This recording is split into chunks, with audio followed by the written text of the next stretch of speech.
نبی پاک صلی اللہ علیہ وسلم نے اپنے صحابہ کو جمع کیا، مہاجرین بھی ہیں، انصار بھی ہیں۔ صحابہ بتاؤ کیا کرنا چاہیے؟ 1000 کا لشکر ہے، لشکر جرار ہے، پورے کیل کانٹے سے لیس ہے، بتاؤ کیا کرنا چاہیے؟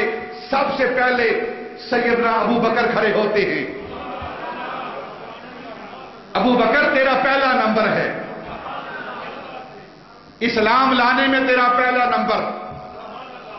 ابو بکر تیری عظمت کو سلام، تیرا پہلا نمبر ہے۔ جب بھی باری آتی ہے تیرا نمبر پہلے ہوتا ہے۔ اگر مال خرچ کرنے کی باری آتی ہے ابو بکر کا پہلا نمبر، اگر جان دینے کی باری آتی ہے ابو بکر کا پہلا نمبر، اگر خلافت کی باری آتی ہے ابو بکر کا پہلا نمبر، اور اگر مصطفیٰ کے ساتھ لیٹنے کی باری آتی ہے، قبر کے اندر دفن ہونے کی باری آتی ہے، تو ابو بکر کا پہلا نمبر ہے۔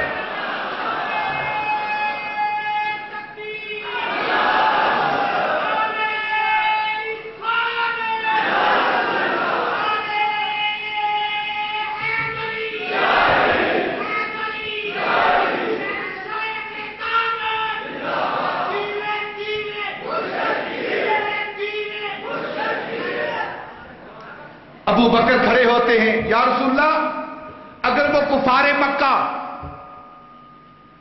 وہ آ رہے ہیں کوئی بات نہیں، ہمارا مال بھی ہماری جان بھی حاضر ہے۔ نبی پاک صلی اللہ علیہ وسلم ابو بکر بیٹھ جاؤ۔ پھر آپ فرماتے ہیں وہ کفار مکہ وہ ہم پر حملہ کرنے کے لیے آ رہے ہیں، جنگ کے ارادے سے آ رہے ہیں، تمہارا کیا ارادہ ہے؟ سیدنا فاروق اعظم، وہ غیرت اسلام، وہ عزت و شوکت اسلام، وہ مراد رسول، وہ عمر جس کو نبی پاک نے اللہ سے مانگ کر لیا تھا، وہ کھڑے ہوتے ہیں، یا رسول اللہ اگر کفار مکہ آتے ہیں آنے دو، عمر بھی حاضر ہے، عمر کا مال بھی حاضر ہے، اور عمر کی جان بھی حاضر ہے۔ نبی پاک صلی اللہ علیہ وسلم فرماتے ہیں عمر بیٹھ جاؤ۔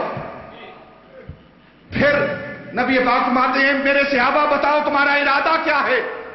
حضرت مقداد رضی اللہ تعالیٰ عنہ وہ کھڑے ہوتے ہیں، یا رسول اللہ آپ شاید ہم سے پوچھنا چاہتے ہیں، انصار سے پوچھنا چاہتے ہیں، ہماری طرف اشارہ کر رہے ہیں، تو یا رسول اللہ ہم حاضر ہیں، انصار ہیں، مدینے کے باسی ہیں، مدینے کے رہنے والے ہیں، ہم قوم موسیٰ نہیں، ہم قوم محمد ہیں۔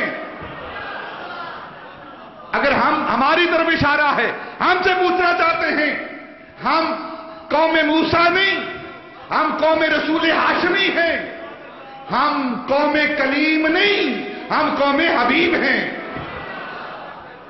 اگر آپ کا اشارہ ہماری طرف ہے تو سنیے، میں مقداد انصار کی طرف سے اعلان کرتا ہوں، ان کا نمائندہ بن کے اعلان کرتا ہوں۔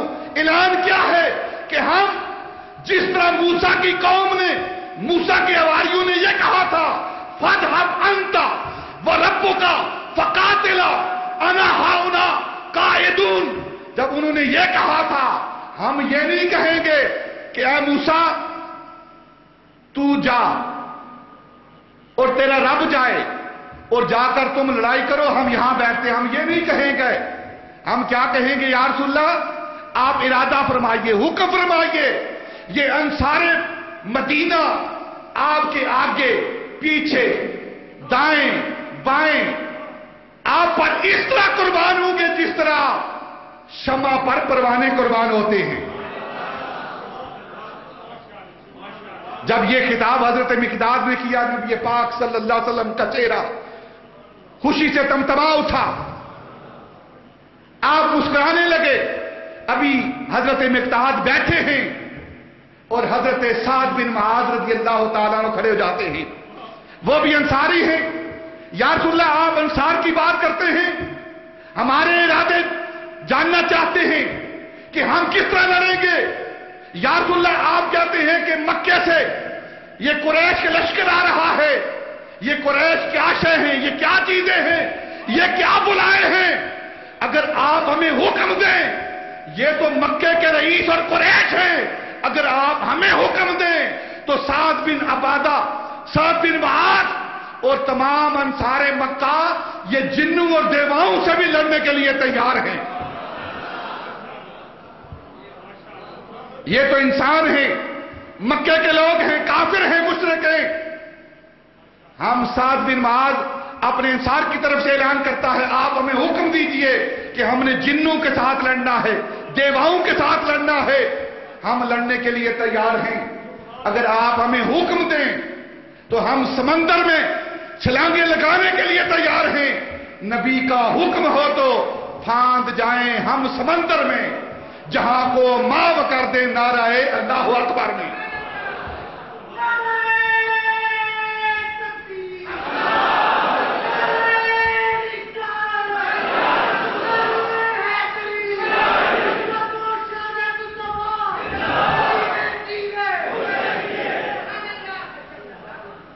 جب یہ صحابہ کا جذبہ، جوش، ولولہ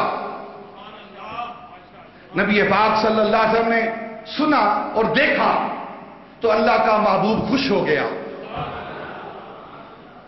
اللہ کا محبوب، اللہ کے محبوب کی خوشی کی قیمت کیا ہے؟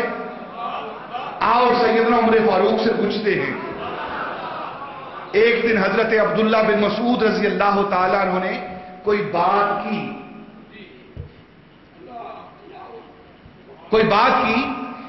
تو نبی پاک صلی اللہ علیہ وسلم عبداللہ بن مسعود کی بات سن کر خوش ہوئے، تو پاس سیدنا عمر فاروق بیٹھے ہیں، آپ حضرت عبداللہ بن مسعود کے پاس گئے، کہنے لگے عبداللہ بن مسعود ایسے کر، عمر کی زندگی کی ساریاں نیکیاں تو لے لے، اور آج جو تمہیں رسول اللہ کو خوش کرنے کی نیکی ملی ہے یہ عمر کو دے دے۔ صحابہ کے ہاں رسول اللہ کی خوشی کا کیا مرتبہ اور مقام ہے، وہ کس قیمت پر رسول اللہ کو خوش کرنا چاہتے ہیں۔ حضرت سعد بن معاذ نے کہا یا رسول اللہ، ہم جنوں سے، دیواؤں سے، جس مخلوق سے کہیں گے ہم لڑنے کے لیے تیار ہیں۔ نبی پاک صلی اللہ علیہ وسلم نے صحابہ کے یہ جذبہ دیکھا تو پھر نبی پاک نے فرمایا پھر جہاد کی تیاری کرو، پھر بدر کی طرف نکلنے کی تیاری کرو۔